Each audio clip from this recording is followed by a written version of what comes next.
Oh, buenas tardes, bendiciones a todos. Aquí estamos en esta tarde maravillosa del mes de agosto, ¿verdad? Una tarde de verano, ¿verdad? Donde las haya, pero el verano de Sevilla, que es un verano especial, porque Sevilla es una ciudad especial para todos, hasta para el tiempo. Amén.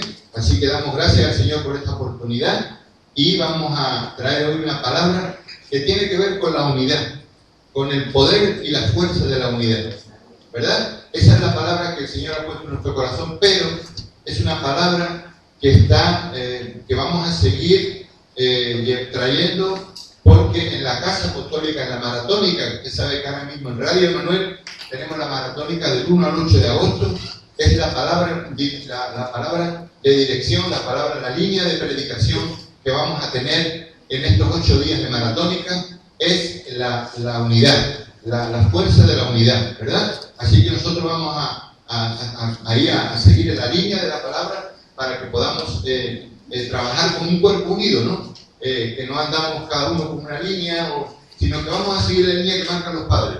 Así que esta tarde vamos a hablar sobre la fuerza de la unidad. Y para lo cual, bueno, decirles a todos que ayer fue un día maravilloso en la refundación matrimonial. No crean ustedes que esto va a ser todos los años. Esto es una vez cada... Creo que hace 8 años por lo menos que no había, o 7 años, mucho tiempo. Porque claro, no se van a estar refundando la gente constantemente, ni haciendo votos, eso es una vez. Igual que el casamiento es una vez, ¿verdad? Y luego a lo mejor a través de los años existe lo que son las bodas de plata, ¿no? Bodas de plata, bodas de oro y bodas de... Y ya las otras no llegan, ¿no? ¿No? Porque las bodas de oro son a los 50 años, ¿no? Pero ya a lo mejor no hay otro tipo de material, ¿no? Sí, está de oro son a los 50. Por eso digo, pero que ya después de oro, no, como que ya la edad no llega, ¿no? Ya no sé. Ahí yo creo que ya estamos a un límite, ¿no?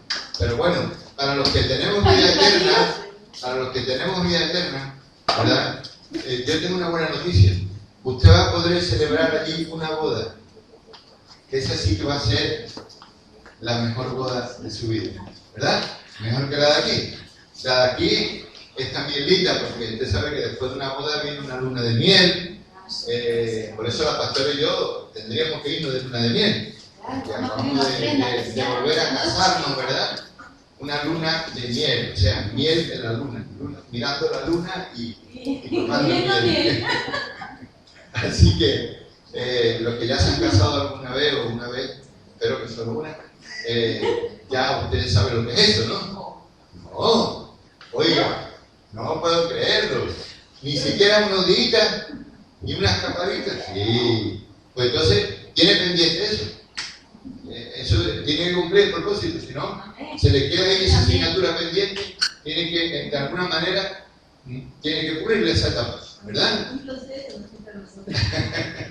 Así que bueno, yo creo que como nos ama Dios tanto, algo Dios nos dará, ¿verdad? Porque ya la pastora y yo llevamos 40 años juntos, 40 años casados, supuesto, no juntados, sino casados. Pero quiero decir que llevamos juntos. Ayer nos preguntaron, nos dijeron si nos íbamos a casar. Ya estamos casados, lo que vamos a ir a renovar los votos. Algunos, hay personas en esta vida para todo. Algunos querían que como que queríamos ordenar nuestra vida. Como aquellos que están empezando, ¿no? Que se unen juntitos, como ahora los jóvenes de ahora, se juntan, ¿no? Y luego se ordenan. Y luego ya, bueno, se ordenan si entran en los caminos de Dios. Si no, pues siguen viviendo su vida así, sin rumbo fijo, ¿no? Sino más o menos dejándose guiar por las emociones, por los ojos, por los sentimientos, por los placeres, ¿verdad? En general, ¿no? Qué rica la comida, qué rico esto, todo es lindo, ¿no? Pero no nos podemos dejar que nos lleven, que nos arrastren. Así que ayer fue un día lindo, refundación de todos los matrimonios de la red que estuvieron allí dispuestos. Fuimos vestidos prácticamente como si fuéramos a una boda, porque era una boda, ¿verdad? El apóstol oró por todos nosotros. Primero oramos por la refundación de los matrimonios, y luego, bueno, oró el apóstol, ¿verdad? Los apóstoles, y luego se oró por aquellos matrimonios en los cuales nunca había orado por ellos un padre. Porque la diferencia está en eso. A lo mejor oró un pastor, a lo mejor oró un sacerdote, perfecto, siempre que sea un ministro. Usted sabe que hasta en la selva, si usted un día, imagínese una historia de un matrimonio que se tiene que casar y está en medio de la selva, pues hasta un sacerdote de la tribu lo puede usted casar. Porque tiene que haber alguien, siempre un ministro, que delante de Dios oficie esa unión, ¿verdad? Y es válido delante de Dios.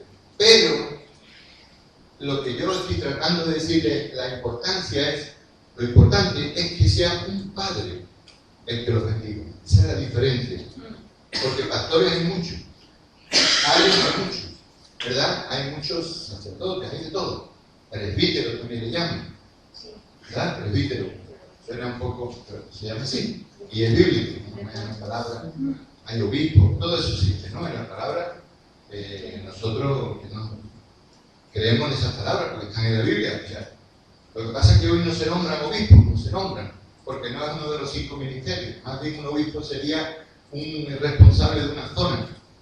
En la iglesia primitiva, en España y todos los países del mundo, en los años aproximadamente 1000 después de Cristo, en cada país del mundo que era cristiano, y sobre todo en la zona del Imperio Romano, que es donde el cristianismo se extendió por primera vez, ¿no? O sea, ahí fue donde el Imperio Romano sirvió para extender el cristianismo.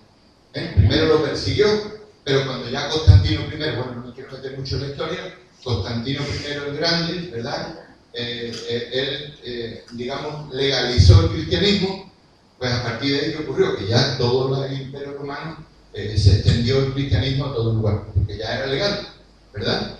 Entonces, de ahí el nombre de la ciudad, Constantinopla, no sé si lo conocen, de ahí viene de Constantino I el Grande, que fue el primer emperador romano que legalizó el cristianismo. Por lo tanto, ya el cristianismo a partir de ahí no era ya perseguido, ya era legal.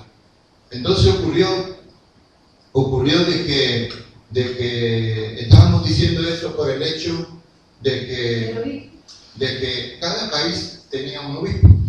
Por ejemplo, España tenía un obispo, Roma tenía su obispo, a lo mejor Francia tenía su obispo, un obispo. Era como el máximo dirigente esa era la iglesia primitiva. No estoy hablando de la iglesia católica, estoy hablando de la iglesia primitiva. Más adelante la historia dice que el obispo de Roma tuvo una brillante idea, que era la de unir a todos los obispos del mundo y formar lo que es un papado. Y entonces ellos formaron esa figura del papa, que era como un líder de todos los líderes, ¿verdad? O sea que no es malo, es un orden, es correcto, o sea, la idea es correcta, es un orden, ¿verdad? Tiene que haber una autoridad. Pero en la iglesia del Señor como que funciona de otra manera, ¿no? Por ejemplo, en la iglesia del Señor hemos visto que el Señor constituyó a su iglesia con 12 apóstoles, ¿verdad? Él los constituyó.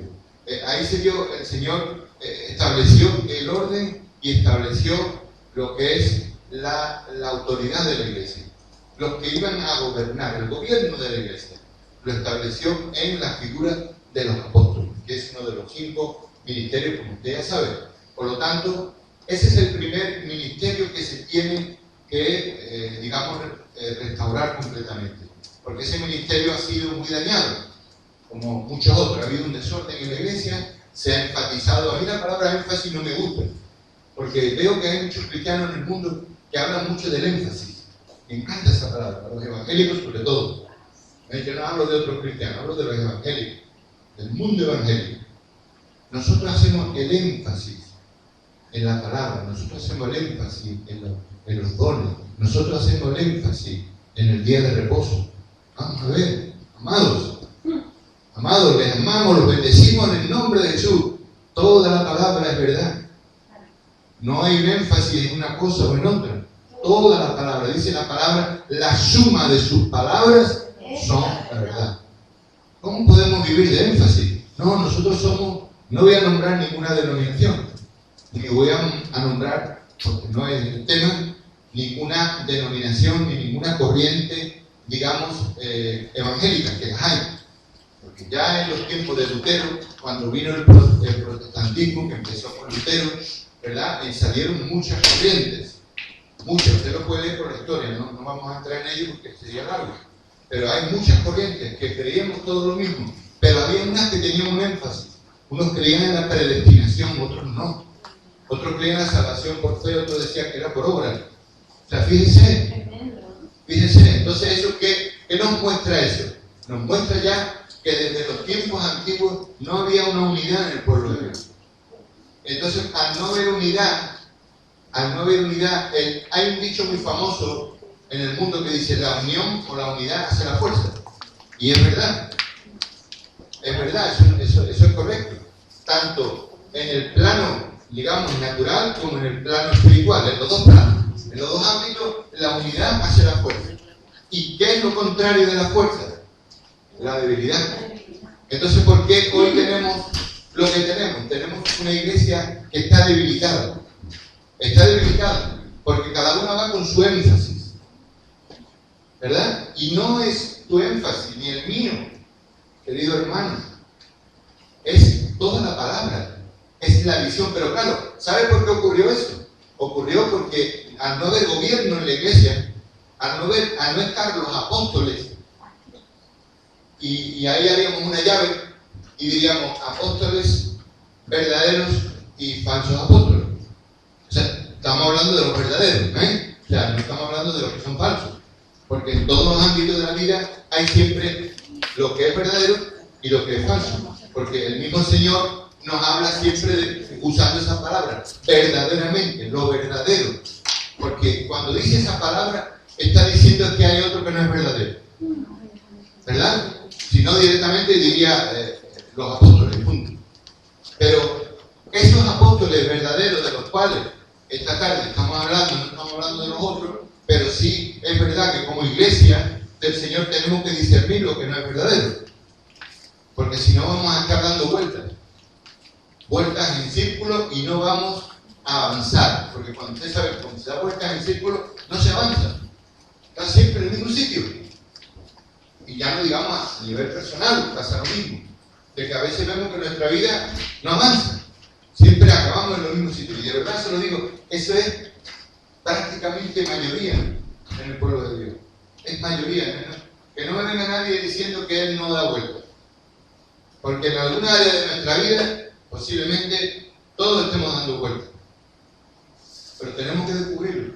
Y para eso el Señor, a través de su palabra, a través de los siervos, a través de los apóstoles que nos dan la visión, que nos traen la palabra, que nos traen la revelación, deberíamos nosotros de saber encontrar esas áreas de nuestra vida que están dando vueltas. Por lo tanto, fíjese, el tema ya viene de antiguo, ¿no? Ya antiguamente, ¿verdad? Una iglesia como es la del Señor, que es universal, que lo que significa la palabra católico, esa palabra significa universal. ¿Vale? Católico significa universal, por eso la iglesia, vamos a nombrarla con respeto y honra, por supuesto, iglesia católica y apostólica.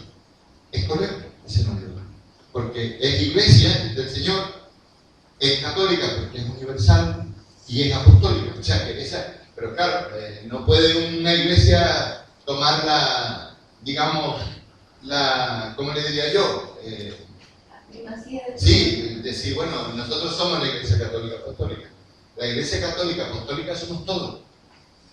Toda iglesia que sea católica quiere decir que es universal. Nosotros no decimos católica, claro, porque a lo mejor nos podemos confundir, ¿no? Pero digamos, iglesia apostólica universal. Ese sería el nombre correcto. ¿Por qué? Porque lo dice la palabra, apostólica, tiene que ser apostólica. Si no es apostólica, no hay gobierno. Con lo cual pasaría, como le ha pasado mucho al mundo evangélico, que al no ser apostólica la iglesia, cada uno ha ido por su énfasis. Y entonces nos encontramos con una iglesia que en vez de ser un ejército poderoso, que se extiende por el mundo, conquistando todo lo que sale por delante, que es como debería ser la iglesia. Un ejército que fuera conquistando todos los terrenos del enemigo, país por país, continente por continente. por continente. Eso es lo que debería ser como un gran ejército, como era David con su ejército, como eran los grandes reyes de Israel. Cuando luchaban eran como uno, y todos luchaban hacia el mismo sitio, con la misma visión, ¿verdad? Eso es lo que hace la fortaleza.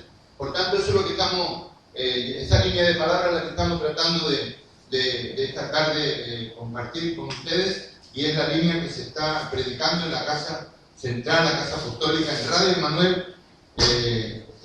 Usted la puede contactar a través de cualquier aplicación, bien sea TuneIn o otras que hay también, pero TuneIn es la que más empleamos. Usted puede poner ahí iglesia, o sea, Radio Emmanuel Málaga, y le va a salir, o Radio Emmanuel Sevilla, y le va a salir la programación completa, ¿vale? 24 horas al día. Pero yo quería decirle todo esto como para hacer una plataforma para que usted entienda desde dónde viene todo esto. Porque las cosas no vienen así por las buenas. Las cosas vienen por algún motivo siempre, ¿no? Por lo tanto, vamos a irnos al capítulo 11 de Génesis, ¿verdad? Nos vamos a ir a la Torre de Babel. ¿Cuántos conocen lo que es la Torre de Babel? ¿Hay alguien aquí que no sepa lo que es la Torre de Babel? Que levante la mano. Levante la mano, no hay ningún problema. ¿Sabe lo que es la Torre de Babel? Tampoco. Yanela tampoco. No pasa nada,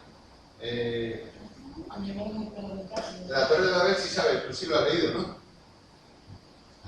Pues yo tenía entendido que iba a ir ya leyendo el capítulo no sé cuánto de Génesis. Es que eso está en Génesis. Bueno, no se preocupe, los jóvenes han leído menos la Biblia que nosotros, no pasa nada. Ustedes no se preocupen. Nosotros ya, como somos más mayores, lo hemos leído más veces, por los años, por nada, ¿verdad? Pero ya ustedes, aunque ustedes nos sigan viendo jóvenes, ¿verdad? Porque no nos ven viejos, ¿no? Porque sabe que la edad es interior, no es por fuera. Usted no mire por fuera nada más. Yo puedo ver un joven y es más viejo que yo. ¿Sabes? Ay, me duele. Ay, no puedo, estoy cansado. Sí, hay jóvenes que son así. Y hay en cambio gente mayor. Mire, yo conozco un señor que tiene 78 años.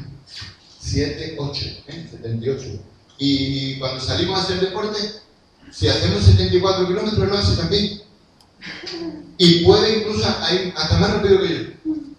O sea, la edad es el entrenamiento. Sí, está entrenado. Si usted se entrena la palabra, es lo mismo, ¿eh? Usted se pone fuerte la palabra. No importa la edad. Muchas veces hoy en día contratan más a los jóvenes que a los mayores. Pero los mayores son más duros de pegar que los jóvenes. Porque tienen más experiencia. Porque tienen lo que se llama más fondo. Tienen fondo, ¿verdad? Usted sabe que hay corredores de fondo y corredores de velocidad. No sabían los deportes. Hay los 100 metros. Son 100 metros. Hay quien llega antes. Los 100 metros, lisos, ¿no? Que se llaman. Y son unos corredores muy musculosos que corren mucho, pero cuando llegan a los 100 metros ya no pueden más. Pero luego está el corredor de fondo, que es un corredor que corre 40 kilómetros, 20 kilómetros. ¿Entiendes? Que el corredor ese musculoso no es capaz de hacerlo. Ese se queda en el camino, ¿verdad? Es lo mismo que la tortuga y la liebre. La liebre corre más que la tortuga, pero al final la tortuga llega antes. Porque la tortuga tiene una constancia.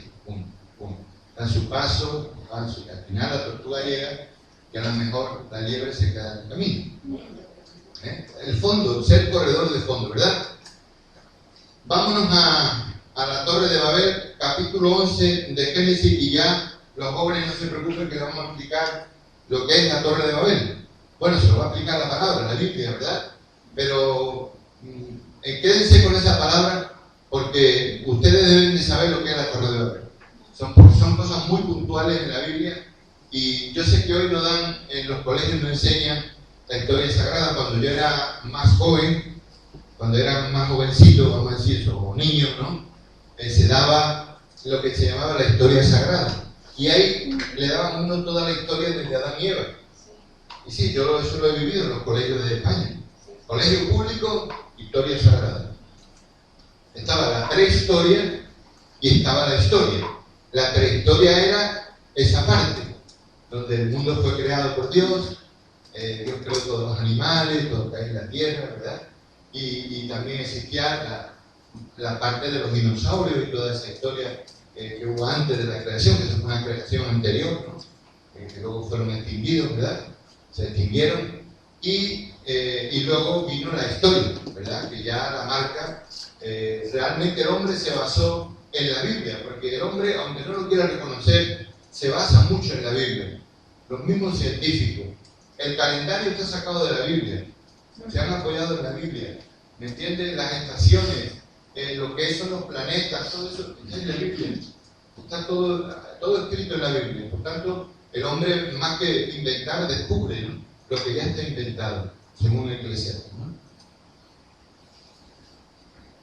Pero mire, la historia de Babel es una historia muy interesante. Le voy a decir por qué. Porque aquí nos va a mostrar un principio de la fortaleza de la unidad. Lo que pasa es que era un pueblo que estaba mal encaminado, mal enfocado. El enfoque era incorrecto. Pero vemos ahí el principio bien plasmado y del poder de la unidad, que el mismo Dios se da cuenta. Bueno, por supuesto, Él se va a dar cuenta siempre, ¿no? Pero Él lo resalta en la palabra del Señor. Mire lo que dice en versículo 6, para no leer el capítulo entero. Dice, lo puede leer en su casa como tarea, en el Sigón. Dice, y dijo Jehová, he aquí el pueblo es uno. Mire qué tremendo, el pueblo es uno. ¡Wow! Dios se dio cuenta de eso. El pueblo es uno. Y todos estos tienen un solo lenguaje. Y han comenzado la obra y nada les hará desistir. Imagínense. Ahora de lo que han pensado hacer. ¡Wow! O sea que cuando un pueblo se une y son uno y empiezan una obra, dice ahí que nada les hará desistir.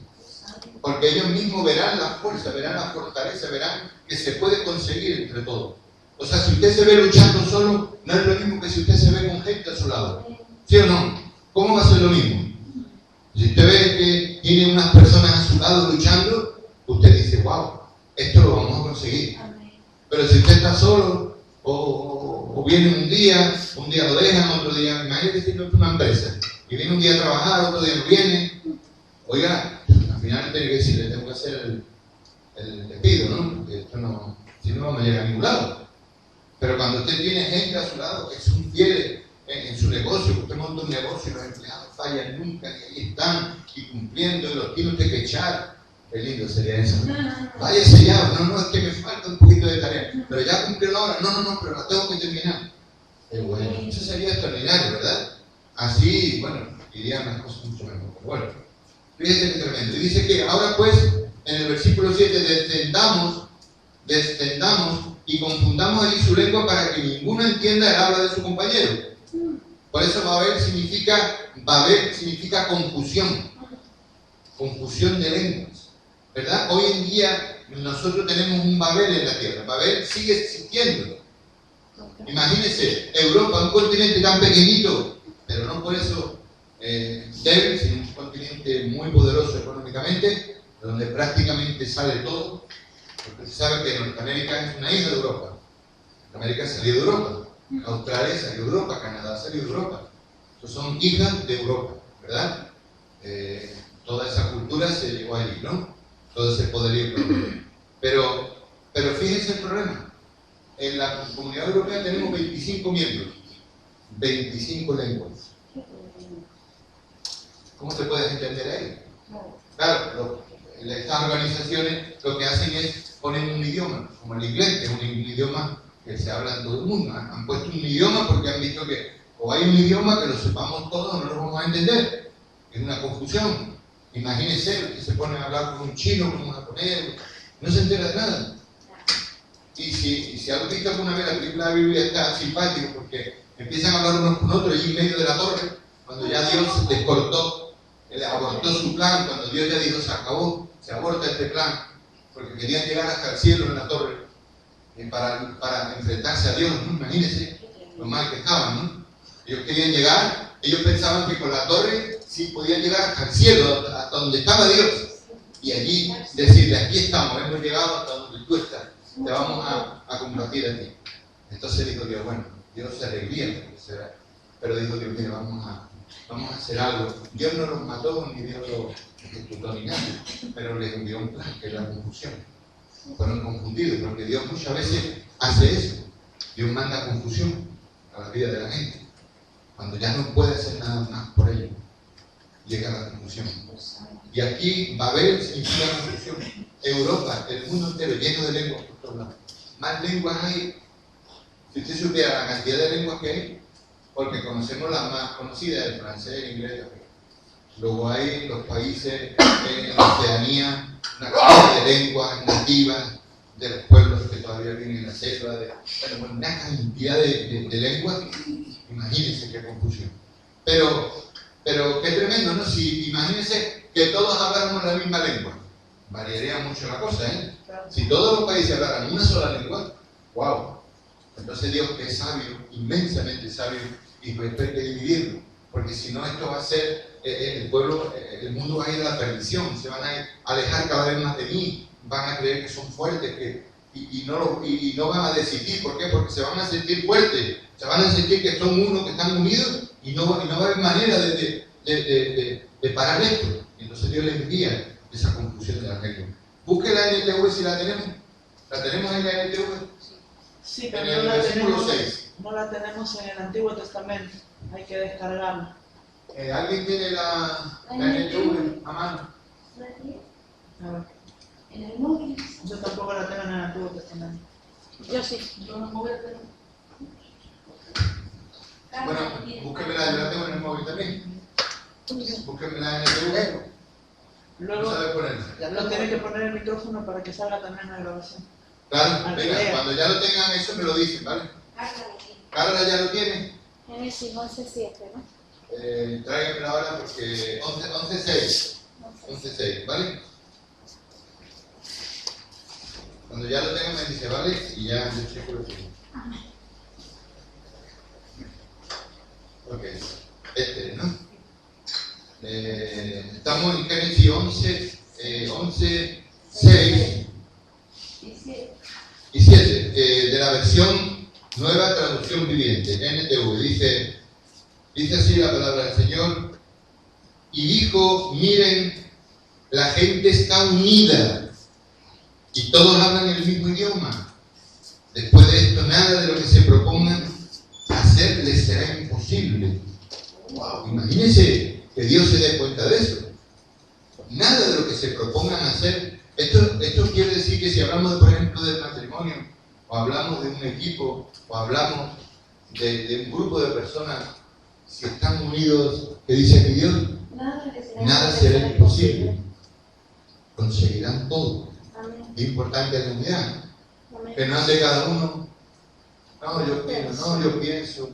Hoy en día todo el mundo está deseando de decir siempre, es muy importante la libertad de expresión, importantísima, pero más importante la unidad. ¿Vale? Porque usted puede tener su opinión, claro que sí. Es perfecto eso. Pero tenemos que tener una unidad, una visión única, para que podamos todos, como dicen los argentinos, pechar, ¿no? ¿Pechar se entiende? Sí. Empujar o luchar o ir todos en la misma dirección. Es que mi padre es argentino, se me va pegando. Así todos vamos pechando para la misma dirección. ¿Verdad? Que viene de pecho, de meter aquí diríamos el hombro. Y meter el hombro todo en la misma dirección. Entonces dice que eso es invencible, oiga. Es invencible. Y fíjense una cosa, que es curioso, que a lo mejor con 2 personas que tengan el equipo en torno nada más, también puede ser invencible. No hace falta que ya uno no puede ser, pero dice la palabra, donde haya más de dos, ¿me entiendes? Ahí empieza en 2, ahí empieza el equipo, ¿verdad? Así que habiendo 2 ya con 2, Abraham y Sara tuvieron un hijo, eran 2, ¿verdad? Su hijo vino una descendencia para ellos, dice como las estrellas, eran 2 nada más. ¿Será posible? ¿Puede ser posible, amados? A la luz de la palabra, sí. Entonces dice aquí, después de esto, nada de lo que se propongan hacer les será imposible. vamos a bajar a confundirlos con diferentes idiomas, así no podrán entenderse unos a otros. Porque Dios no quería destruirlos, no quería, pero tuvo que hacer algo para que eso se abortara, porque ellos iban a seguir, no iban a parar. Fíjense la fuerza de la unidad. Qué tremendo, ¿no?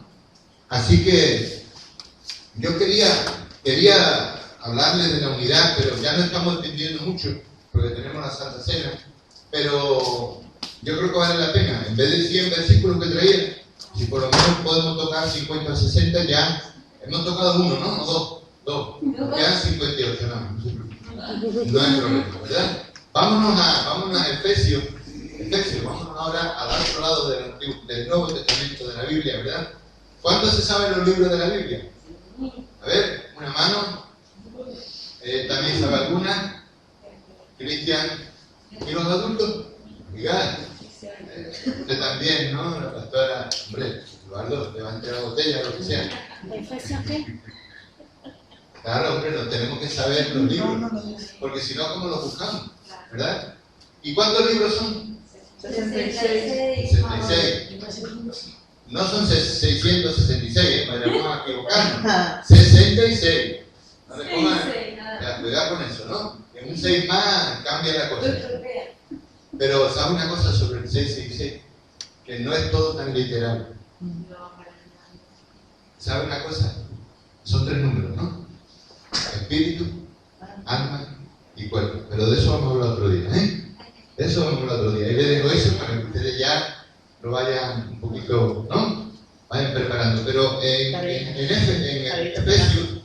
Efesios 4:11, Efesios 4:11 de la palabra del Señor, va a haber una cosa muy interesante. Bueno, usted la habrá visto ya muchas veces, pero hoy lo vamos a ver otra vez. Dice, empecemos en el 11. Vamos a empezar en el 11. Efesios 4:11 de la palabra del Señor. Dice, y Él mismo, o sea, Jesús, ¿verdad? Jesús constituyó a unos apóstoles, primero, ¿verdad? A otros profetas, a otros evangelistas, a otros pastores y a otros maestros. Son 5 ministerios primarios, 5 ministerios primarios, no hay más ministerios que esos 5. Luego el pueblo ha inventado montones de ministerios, ministerio de los niños, ministerio de la música, ministerio de la alabanza. No son ministerios, no son servicios del templo. Como antiguamente, había los servidores del templo. Unos hacían una cosa, otros hacían otra, ¿verdad? Pero ministerios solo hay 5. Ministerios básicos, primarios, que es la poderosa mano de Dios. 5 de ellos, ¿verdad? El pulgar sería el apostólico, el primero, y este es el más importante. Porque usted ha visto que lo natural, si usted no tuviera este dedo, ¿cómo agarra usted? Con los 4 dedos no podría agarrar. Usted necesita el pulgar para poder agarrar. Es el más importante. Además ve que está aparte, ¿eh? El pulgar está aparte de los 4. Los 5 son importantes, pero el más importante es este. Además, si no, no podríamos hacer así. ¿Entiendes? Que lo necesitamos, ¿verdad? Entonces fíjense una cosa. El dedo apostólico, el apóstol, ¿verdad? El dedo apostólico es el pulgar, pero el ministerio más importante, el que primero se tiene que restaurar, es el ministerio apostólico. Entonces, no podemos estar todo el tiempo viendo las noticias en el telediario, ¿verdad? O en otras cadenas, que la ponga, a ver lo que está ocurriendo en el mundo y alimentar nuestra ansia o anhelo escatológico a través de las noticias. No, porque usted sabe una cosa que es cierta, que donde está el mapa de lo que va a ocurrir en la tierra, está en la Biblia, no está en el telediario, no está en los periódicos, está en la Biblia. Si no se constituye el ministerio apostólico, si no se restaura, constituido fue ya hace tiempo, el ministerio ya está, si no se restituye, esa es la palabra correcta, si no se restaura, ¿verdad? El ministerio apostólico no se van a restaurar los 4 restantes. Y usted dirá, bueno, pero pastores siempre ha habido, y profetas sí, pero sin padres, ¿me entienden? O sea, usted va a un orfanato y hay un montón de niños, ¿no? Pero no tienen padres. Y hay unas personas que los cuidan de maravilla, por lo menos aquí en España. Sí. Cuidan a los niños estupendamente, pero no son padres, no son sus padres. ¿Entiendes? Una diferencia está en ser un ayo a ser un padre. Por eso es que es importante que ayer los matrimonios fuimos bendecidos por un padre apostólico, que es además nuestro padre en este caso, ¿verdad? Lo mismo podría decir el apóstol Hugo si hubiera estado, ¿verdad? Un padre apostólico, pero si es tu padre, mucho mejor porque es el que te va, es el que Dios le ha dado el encargo, el asignamiento sobre nuestra vida, ¿verdad?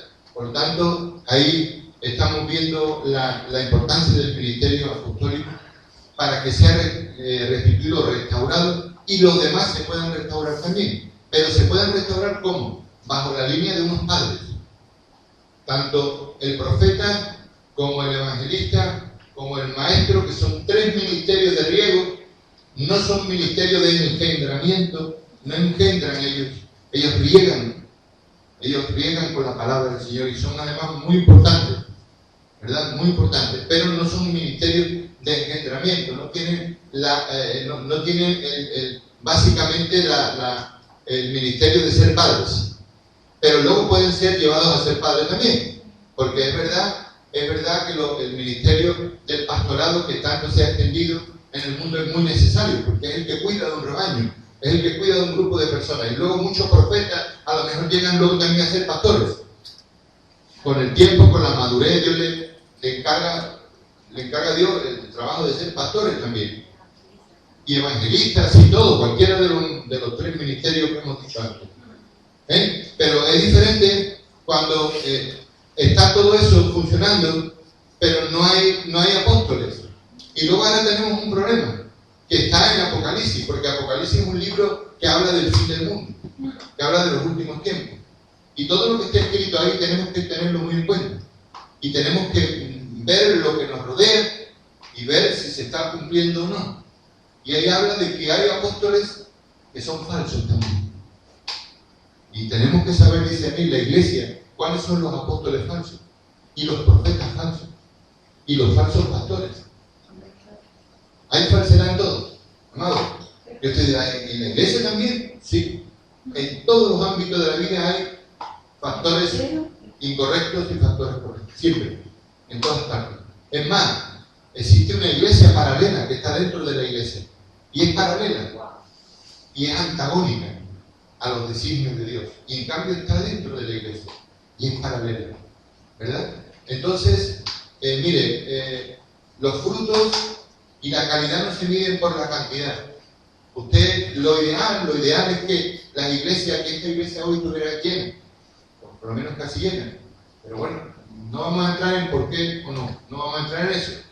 Pero realmente el éxito de una iglesia no se mide por la cantidad de gente que tiene como una regla, digamos, sagrada, no. ¿Me entiendes? El éxito de una iglesia es si tiene hijos, nada más. Si la iglesia no engendra, entonces esa iglesia no se salva. No estoy hablando de la salvación de ir al cielo, no quiere decir que esa persona no vaya al cielo, no. Digo que como iglesia no se salva y terminará cerrando. Porque si no hay hijos, no hay nada. Entonces, imagínense una iglesia con 1000 personas, ningún hijo. Y una con 15 personas y 2 hijos. ¿Cuál es la más madura? ¿Cuál es la que más éxito tiene? A de 15. Pero la gente dirá, no, la que tiene 1000 miembros. Allí hay una orquesta maravillosa, lo que hay allí. Además, allí echas €1 o 2 y vamos, te da el pastor hasta un diploma. ¿Sabes? No hay que ser comprensivo el pastor, no te pedirá mucho, ni, ¿me entiendes? Mucha gente, y cuando hay una comida en abundancia. Maravilloso. Y no, ¿y qué se pasa? Y los jóvenes allí jugando fuera, allí escuchando música del mundo, escuchando todo tipo de música. Sí, eso ocurre, eso se lo digo de verdad, eso ocurre para nuestra tristeza. Entonces, ¿cuál es el éxito? Esa que tiene 1000 miembros, que ojalá todas fueran de 1000 miembros, pero que fueran hijos. Y otra que tiene 2 o 3 hijos. Mira, una iglesia con 15 miembros o 15 hijos, y esta con 1000 y no tiene ni un solo hijo. ¿Cuál es la que realmente está avanzando? La que tiene hijos, sea 1, 2, 3, lo que sea. Entonces tiene que haber un fruto. Si no hay fruto, no está creciendo la iglesia. Está creciendo en personas, en número de personas, pero no es lo que va digamos, a darle continuidad. Lo que va a dar continuidad son los hijos. Eso es lo que van a dar continuidad a la obra. Nada más. Los hijos. Si no hay hijos, no hay obra. ¿Dónde está ese texto, pastor? ¿Cuánto? La iglesia que no espera. Sí. Bueno, búsqueselo usted. Isaías 54. No, eso está en Corintios, me parece. La de que la iglesia Hablando. se salvará engendrando hijos. Sí, eso lo dice el apóstol Pablo. Búsqueselo, creo que está en Corintios, ¿vale? Dice la La iglesia se salvará engendrando hijos. Y la mujer no engendra, no está hablando de la habla mujer. de la mujer. Ahí habla de la mujer, pero el apóstol vio que el apóstol Pablo estaba hablando en un código. Primera de Timoteo 2, 14 y 15. Primera de Timoteo 2, 14 y 15. Venga, póngamelo ya, lo leemos, ¿vale? Para los que oyen también el mensaje. ¿Qué no? 2:15.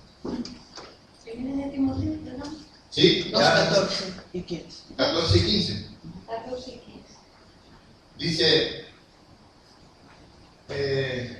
Adán no fue engañado, sino que la mujer sino que la mujer, siendo engañada, incurrió en transgresión, pero se salvará engendrando hijos, si permaneciera en fe, en amor, santificación con modestia. Entonces la mujer no puede engendrar. Ahí está hablando en un código espiritual, está hablando de la iglesia del Señor. La iglesia sí puede engendrar. La iglesia engendra por la palabra. Con la palabra engendra la iglesia, ¿verdad? Y luego están los ministerios, como hemos dicho antes, que engendran y los que no engendran. Pero mire que volvamos de nuevo a Efesios 4:12. Hemos hablado de que hay 5 ministerios, ya eso ustedes lo saben, ¿verdad? 5 ministerios primarios, básicos, con los cuales la iglesia tiene que ser edificada. O sea, esos son los 5 ministerios que tienen que edificar el cuerpo de Cristo, ¿verdad? El primero, el apóstol, el apostólico. Profetas van junto con los apóstoles llevando la palabra normalmente, ¿verdad? Y luego vienen los ministerios como el evangelista, que es un ministerio que no es solo para la calle, sino también es para la iglesia. Porque son ministerios pensados para edificar la iglesia. No sé quién dijo algún día que el ministerio evangelista es para la calle nada más. No, es también para la iglesia. El 12 ¿verdad? lo dice. En el 12 dice, a fin de perfeccionar a los santos para la obra del ministerio, no de los ministerios, del ministerio, para la edificación del cuerpo de Cristo. Y en el 13 está la clave de lo que queremos hoy hablar. ¿Para qué? ¿Para qué tiene que ser edificado el cuerpo de Cristo? ¿Para qué tiene que ser edificado ese cuerpo de Cristo? Para que hasta que lleguemos, dice todos, hasta que todos lleguemos a qué? A la unidad de la fe y del conocimiento del Hijo de Dios, a un varón perfecto, a la medida de la estatura de la plenitud de Cristo. O sea que la iglesia, la palabra de Dios da una medida. La medida que da es la estatura de Cristo. No da otra medida. No, bueno, mire, un cuarto de la estatura, medio, no. 50%, no. La estatura de Cristo tenemos que alcanzar, y la podemos alcanzar con la ayuda de los 5 ministerios si somos edificados como cuerpo de Cristo. Pero es importante que lleguemos a esa unidad de la fe. ¿Por qué hoy no? Porque ustedes verán claramente que hoy no estamos unidos en la fe. Si estuviéramos unidos, no habría tantas iglesias, ¿verdad? De todo tipo, no solo evangélicas, otras también que hay por ahí que son cristianas. Y no me refiero a las que ustedes ya saben grandes, sino hay otras también, que también se llaman decir cristianas, ¿verdad? Pero cada uno va a su bola, como dicen hoy. Cada uno con su énfasis, cada uno con sus ideas, cada uno con su interpretación. ¿Usted cree que eso hace falta interpretarlo? ¿O no está claro? Lo que está claro hace falta interpretarlo. Ahí no hay que interpretar nada.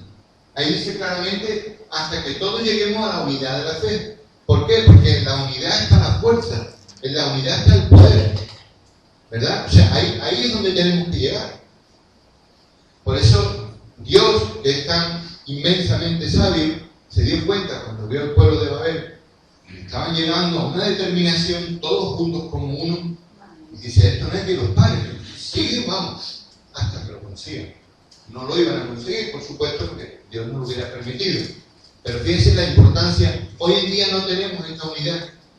Si, como yo les decía al principio, si tuviéramos esta unidad de la fe, la iglesia del Señor sería un ejército invencible. Invencible, o sea, iríamos ganando la tierra. Porque en el momento que dijera uno, no, pero ustedes, no, somos lo mismo. Pero aquello, no, es lo mismo. No, aquello, yo no tengo nada que ver con eso. No, yo con esta gente nada. No, yo con aquello tampoco. No, estos creen en esto, pero yo no, yo... Cuando digan, no, si solo, no, es lo mismo. No, pero entonces diría la gente, pero el enemigo, pero estamos rodeados, entonces aquello, aquí hay que ser cristianos, estamos rodeados, ¿me entienden? Pero claro, luego ya, usted sabe por qué eso también ocurre, no solamente porque hay corrientes de pensamiento, dice que vientos de doctrina, hay vientos, ¿verdad? Los vientos llevan, ¿no? Como las olas, ¿verdad?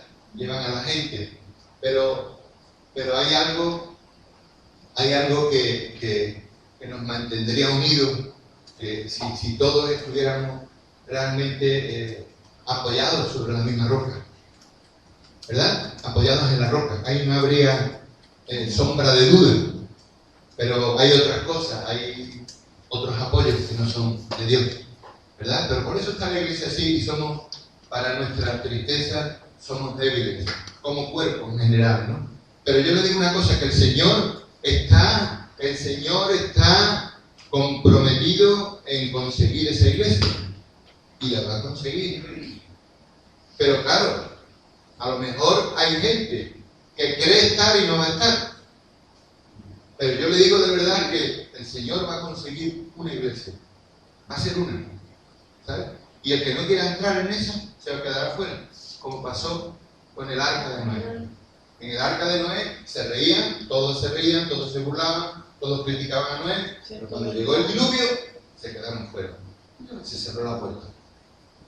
También pasa en la parábola de las 10 vírgenes, donde ya las que no tenían aceite fueron apresuradamente a comprarlo y ya, cuando volvieron ya se cerró el negocio, ya no había más, se quedaron fuera también, ¿no? Entonces por eso es importante, amados, que estemos muy atentos y no perdamos los Kairos de Dios. Los Kairos para que podamos ir de Cairo en Cairo, como dice, quiero que me toca el fuego, ¿no? Pero ir de Cairo en Cairo, porque hay muchos Kairos en nuestra vida, no creo que es uno, ¿eh? Uy, maravilloso, yo entré en un Cairo una vez y aquello fue, pero ¿cuántos años hace que usted entró? Hace ya que me convertí 20 años, fue un Cairo aquello, y no lo han tenido más Cairo.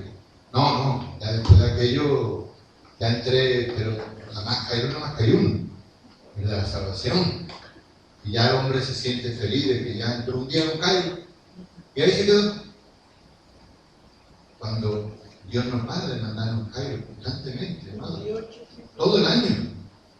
Yo diría que todos los días. Todos los días, amado. Esté atento. Porque Dios le manda a Cairo. Es que usted sale por la puerta de su casa y Dios le pone cosas. Dios le hace ver cosas. Dios le habla, Dios le muestra. Haga esto, ve aquí. Hasta lo más doméstico. Pero sobre todo, no deje pasar los Kairos. Los Kairos que son importantes en el propósito. ¿Verdad? Esos son los más importantes. Esos son en los cuales no podemos fallar. Ahí no podemos fallar. En los Kairos de los llamamientos de Dios, que Dios incursiona en nuestra vida y nos está pidiendo algo, nos está diciendo que hagamos esto, que hagamos lo otro, y no lo hacemos. Ahí es donde tenemos que estar muy atentos. Amado, así que fíjese qué fortaleza tendría la iglesia si estuviera unida. ¿Tiene una fortaleza? Sí, tenemos una fortaleza porque Dios nos ha dado una fortaleza a todos los creyentes, ¿verdad? A todos los que nos apoyamos en el Señor, creemos en su palabra, tenemos una fortaleza, pero tenemos que tener una fortaleza única, unánime, como cuerpo de Cristo, como un cuerpo, ¿verdad? Como un gran ejército, donde no haya ninguna fisura, donde no haya ninguna duda, donde no haya desertores, donde no haya gente que no tiene claras las cosas, sino que todos digan, a una, allí vamos todos, al mismo sitio, apuntamos todos al mismo sitio. No me venga con historia, yo apunto allí, pero usted, no, yo tampoco, no, yo allí, todos, o sea, que no hubiera ninguna fisura. Contra eso, por eso Dios se dio cuenta en la Torre de Babel. Dice, vamos a cortar esto porque están determinados y será imposible pararlos. Imagínense. Lo leemos otra vez. Vayamos a Génesis. Y ya con esto terminamos la introducción.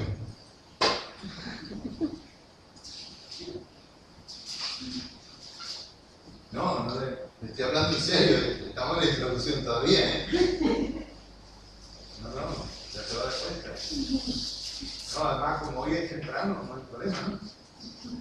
Si fuera que no empezamos muy tarde, pero no empezamos tempranito. Como usted tiene prisa para algo, mire lo que dice aquí. Y dijo Jehová en el 6, he aquí el pueblo de Juno. Esto de verdad cuando lo leí me quedé que me espanté y todo. Qué fuerte esta palabra, ¿no? Es Juno. Y todos estos tienen un solo lenguaje. Es como decir una sola visión, una sola forma de un solo lenguaje. O sea, fíjense, hasta en eso eran uno. Un lenguaje. Y han comenzado la obra. Y nada les hará desistir. Ahora, de lo que han pensado hacer. O sea, que ellos pensaron en hacer una obra y nada les hará desistir. Y hablan el mismo lenguaje y son uno. No hay fisuras. Imagínense qué poder, ¿no? Por eso Dios tuvo que parar eso. Por eso Dios no le dejó a Adán y Eva que comieran del árbol de la vida una vez que pecaron. Porque si no, tampoco hubiera podido parar eso ya nunca eternamente. No hubiera habido ya solución para la raza humana. Entonces tuvo que impedirles el acceso al árbol de la vida. Porque entonces hubieran vivido y hoy usted y yo no nos podríamos salvar. Hubiéramos vivido eternamente, equivocados, erróneamente, ¿verdad? Y muertos espiritualmente. Pero gracias a que le impidió ir al árbol de la vida cuando ya estaban mal, Jesús, que es el árbol de la vida, pudo venir a la tierra para llevarnos de nuevo, como nos va a llevar al paraíso. Sí, no estamos locos, nos va a llevar al paraíso. De nuevo nos lleva al paraíso. Es el propósito de Dios. El propósito se abortó en aquel momento porque el hombre falló. Pero el propósito de Dios es volver otra vez a reconstituir su reino como una familia, como Él lo hizo en un principio, hombre y mujer, una familia. Otra unidad importante, otro lugar, otro ámbito donde vemos la importancia de la unidad es en el matrimonio. El matrimonio, un matrimonio que esté unido, eso es invencible. Se lo digo de verdad. En todos los ámbitos. En todos los ámbitos. Si un matrimonio, hay matrimonios que discuten mucho y dicen, no, mire, tú llevas un negocio y yo otro. Así. O tú llevas una actividad y yo otra. Porque trabajar juntos y unidos cuesta. Hay que pagar un precio. Hay que ceder muchas veces, ¿verdad? Hay que tener tacto a la hora de hablar. Hay que ponerse de acuerdo. Pero un matrimonio junto puede montar lo que quiera, está garantizado el éxito. Siempre y cuando, bueno, hasta en el mundo tienen éxito los matrimonios, cuando están unidos. Es porque es un poder la unidad, es un poder muy grande. Es una sinergia que se llama. Están los dos, sienten lo mismo, van hacia el mismo sitio. ¡Wow! Eso es tremendo. Todo lo que se propongan lo van a conseguir. Como hizo el pueblo de Babel, ¿verdad? Y Dios sabía que eso podía ocurrir. Y no eran creyentes. Pero estaban tan unidos y iban a conseguir lo que se propusieron. Así que en el terreno del matrimonio, y también yo quería hablarle, ya para ir encaminándonos hacia el mensaje, quería hablarle también de la unidad, porque mire, por ejemplo, en el ámbito espiritual sería que nosotros debemos tener una unidad con Dios perfecta. O sea, nosotros tendríamos que estar unidos a Dios y ser uno con Él. Porque el Señor lo dice en la palabra, que sean uno, como tú y yo somos uno. O sea, tenemos que estar unidos en los tres ámbitos o partes de nuestro ser. Tendríamos que tener una unidad perfecta en lo espiritual, que es la iglesia de Cristo tiene que estar unida, ¿verdad? Tendríamos que tener una unidad perfecta en el alma también, y tenemos que tener una unidad como cuerpo, ¿verdad? Y ahí es donde llega el matrimonio, que también el matrimonio en el cuerpo llegan a la unidad total.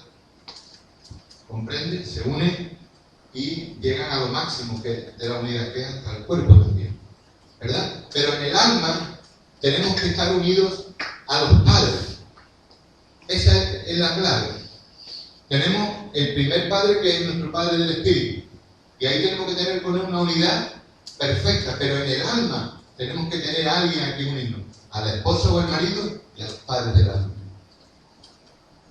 Y la consumación de la unidad en el cuerpo, los esposos. ¿Me han entendido los tres ámbitos? Todo funciona siempre de a tres, y en las tres partes tiene que ser cubierto el tema. La unidad tiene que estar en las tres, en lo espiritual, en lo del alma y también en el cuerpo. Por tanto, si usted está unido a la iglesia del Señor, su cuerpo también va a acompañarle, claro, no se va a quedar atrás. ¿Me entienden? O sea, si usted está unido espiritualmente y también en el alma a los padres, porque usted está unido a los hermanos, pero usted no puede estar unido en el alma con los hermanos, tiene que estar unido en el espíritu, pero con los padres sí es en el alma, porque ellos son los que velan por su alma, pero con los hermanos no. Los hermanos, su unidad es en el espíritu. ¿Me lo entiende eso? ¿Me lo ha entendido? No lo mezclemos, porque son dos cosas diferentes. Entonces muchas veces hacemos al revés.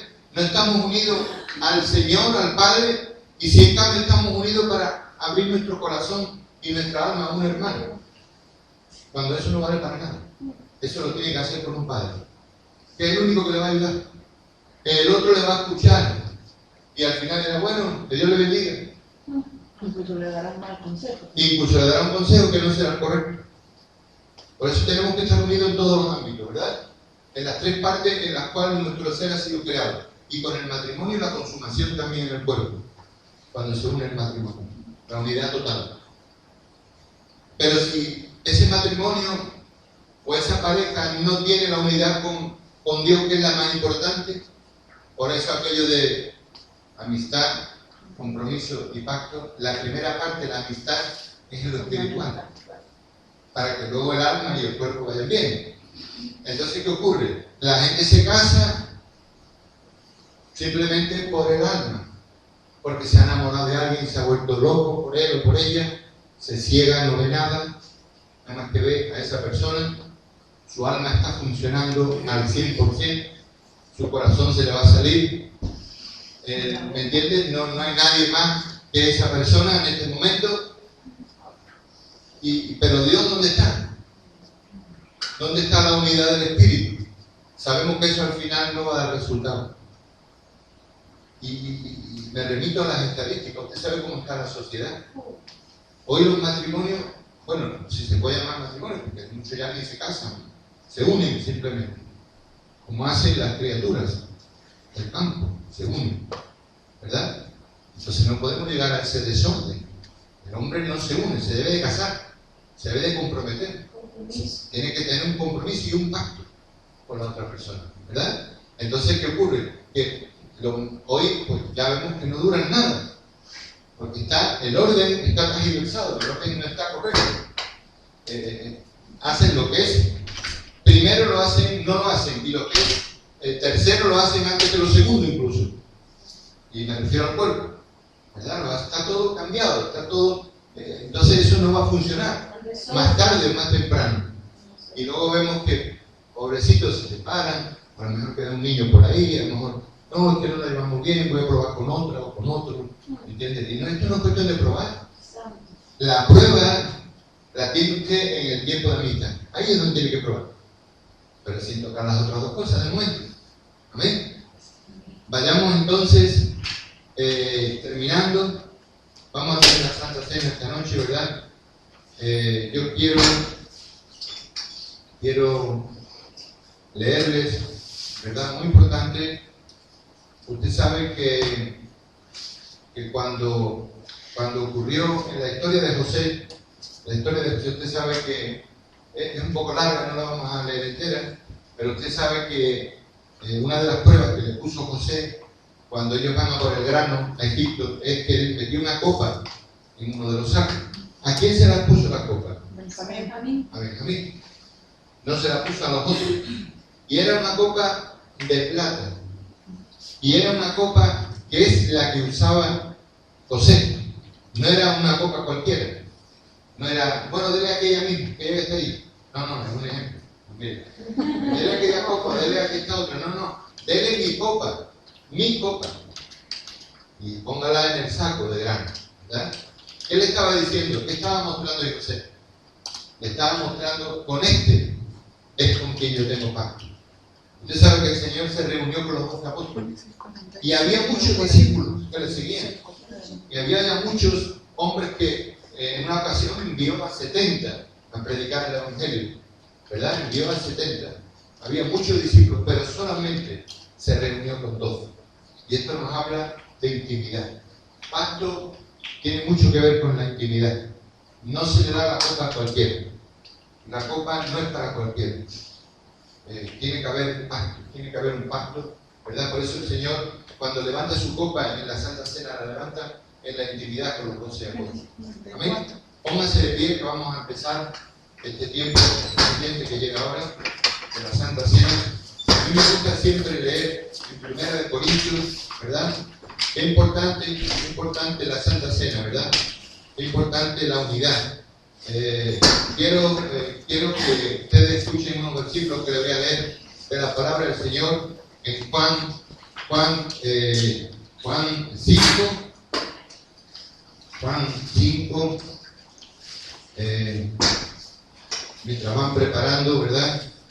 O mejor,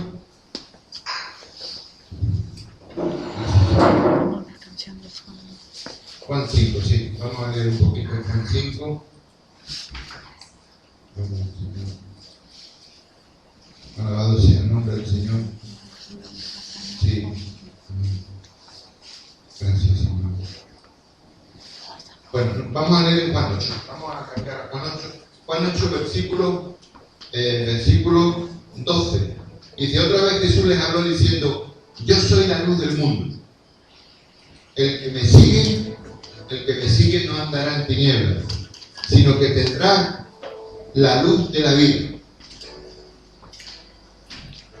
Y más adelante, en el mismo capítulo 8, versículo 16, dice, y si yo juzgo, mi juicio es verdadero, porque no soy yo solo, sino yo y el que me envió, el Padre. Y en vuestra ley está escrito, el testimonio de 2 hombres es verdadero. Yo soy el que doy testimonio de mí mismo, y el Padre que me envió, da testimonio de mí.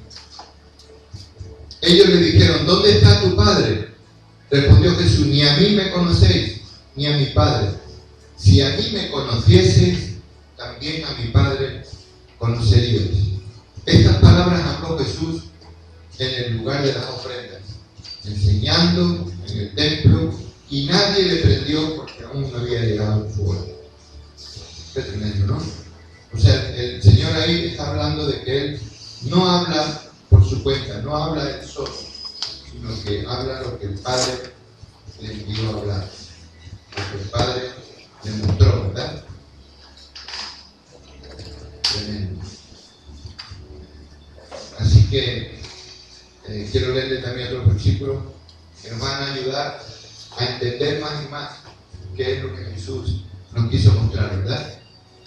Dice en el versículo 30 del capítulo 5, versículo 30, dice, no puedo yo hacer nada por mí mismo, según oigo, así juzgo.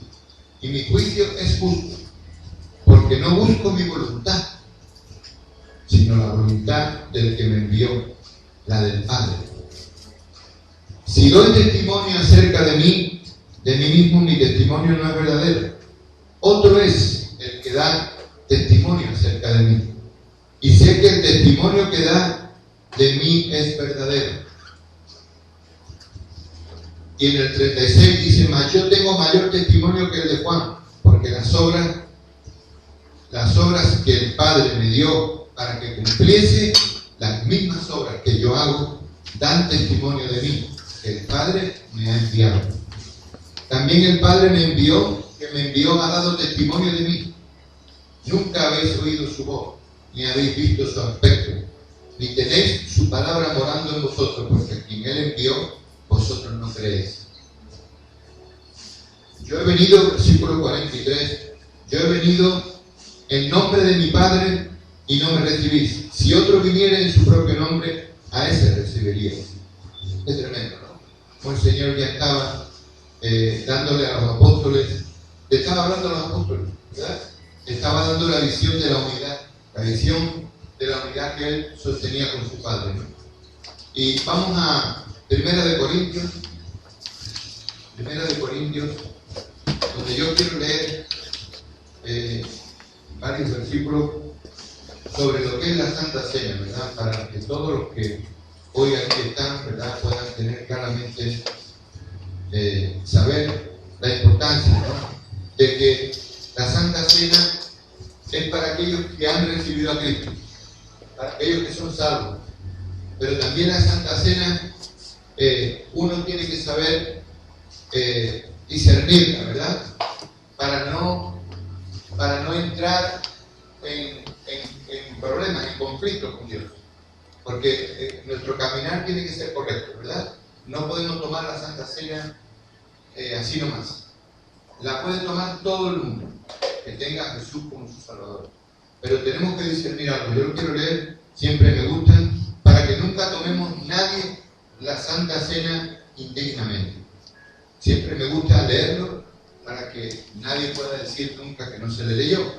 De manera que cualquiera que comiera este pan o bebiera esta copa del Señor indignamente será culpable del cuerpo y de la sangre de Jesús.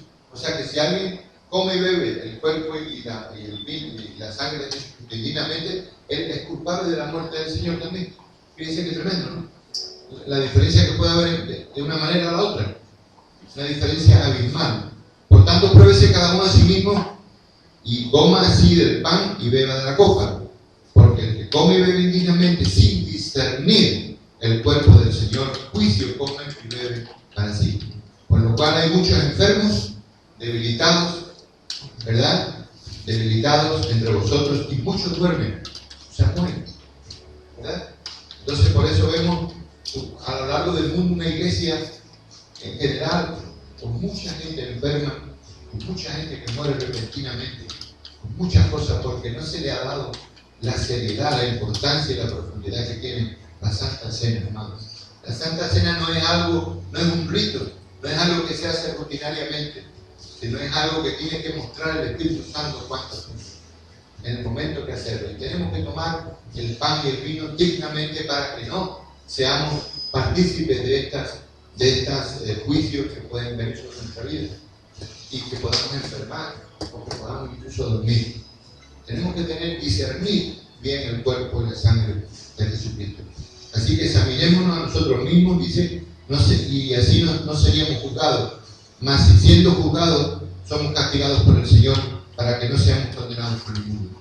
Así que, hermanos míos, cuando reunís a comer, esperaos unos a otros.